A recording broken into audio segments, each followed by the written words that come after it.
नमस्कार मित्रांनो, स्वागत आहे तुमचं पुन्हा एका नवीन अशा रोमॅन्टिक व्हिडिओमध्ये. मित्रांनो, पावसाळा आणि तिची येणारी ती आठवण, आज याबद्दलच आपण जाणून घेणार आहोत. तर मग चला सुरू करूयात. पावसाच्या त्या सरी पाहून मन पुन्हा एकदा भूतकाळात डोकावून पाहत होतं. मागच्या वर्षी याच पावसाळ्यात तर तिची आणि माझी गाठभेट झाली होती.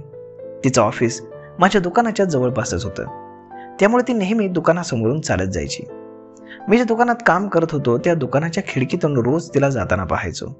बऱ्याचदा तिनं सुद्धा माझ्याकडे पाहिलं होतं, पण चेहऱ्याच्या हावभावावरून तिनं ते कधी जाणवू दिलं नव्हतं. पावसाळ्याचे दिवस होते.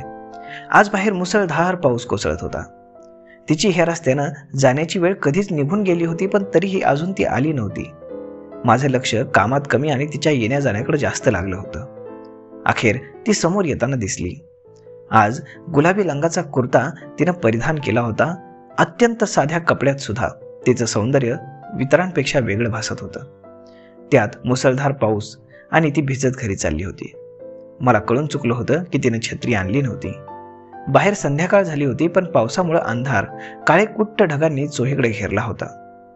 मी कोणताच विचार न करता दुकानातील छत्री घेऊन तिच्या मागे गेलो आणि छत्री तिच्या समोर पकडली. अचानक अंगावर पडणारं पाणी बंद झाल्यानं तिनं मागे वळून पाहिलं तर तिच्या समोर मी उभा होतो. ती काही बोलणार या अगोदर मी तिच्या हातात छत्री देऊन तिथून पळ काढला. ती माझ्या या वेडसरपणावर हसली होती हे मी चोरून पाहिलं होतं. त्या दिवसापासून ती रोज माझ्या दुकानापासून रस्ता ओलांडताना मला पाहून हसायची. तिची ती माझ्यासाठी असणारी स्माईल पाहून मी पूर्ण जग काबीज केल्याचं फिलिंग निर्माण व्हायचं. आमचं हे एकमेकांना पाहणं एक महिनाभर चालू होतं, पण ना मी जाऊन तिच्याशी काही बोलण्याचा प्रयत्न करत होतो, ना ती माझ्याशी येऊन काही बोलण्याचा प्रयत्न करत होती. अखेर एका संध्याकाळी एका लहान मुलानं पत्र आणून माझ्या हातात दिलं. ते पत्र वाचलं तर तिनं माझ्यासाठी लिहिलं होतं, हाय, खरं तर मला तुझं नाव माहीत नाही म्हणून काय लिहू ते सुचत नाही, पण तुला मी खूप आधीपासून ओळखते. तू मला आधीपासून ओळखतोस माहीत नाही.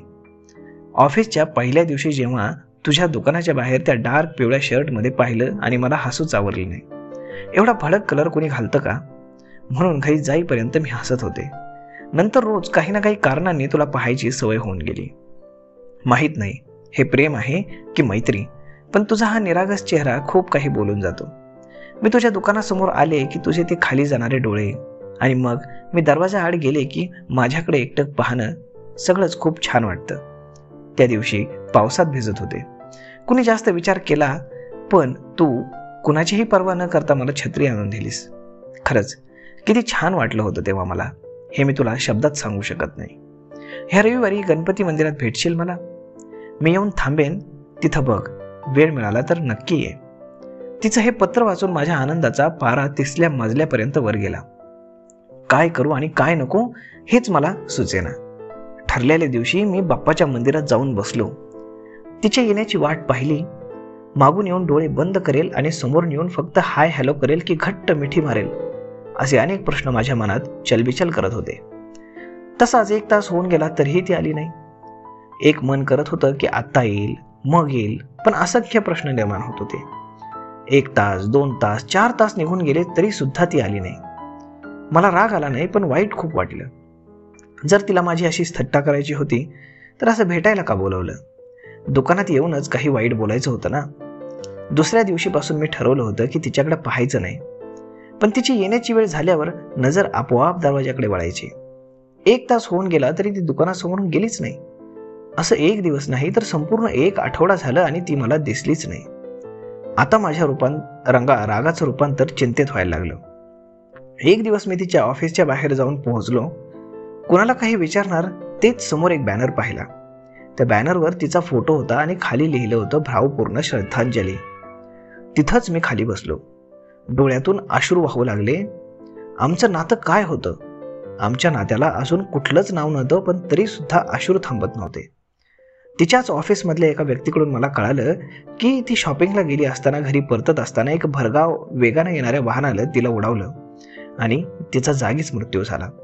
आता जेव्हा कधी हा पावसाळा सुरू होतो तेव्हा पावसाळा आणि तिची आठवण माझं मन पुन्हा एकदा मला त्या सोनेरी क्षणात घेऊन जातं. तर मित्रांनो, हा छोटासा पण एक रोमॅन्टिक किस्सा आणि व्हिडिओ तुम्हाला कसा वाटला हे आम्हाला कमेंट करून नक्कीच सांगा.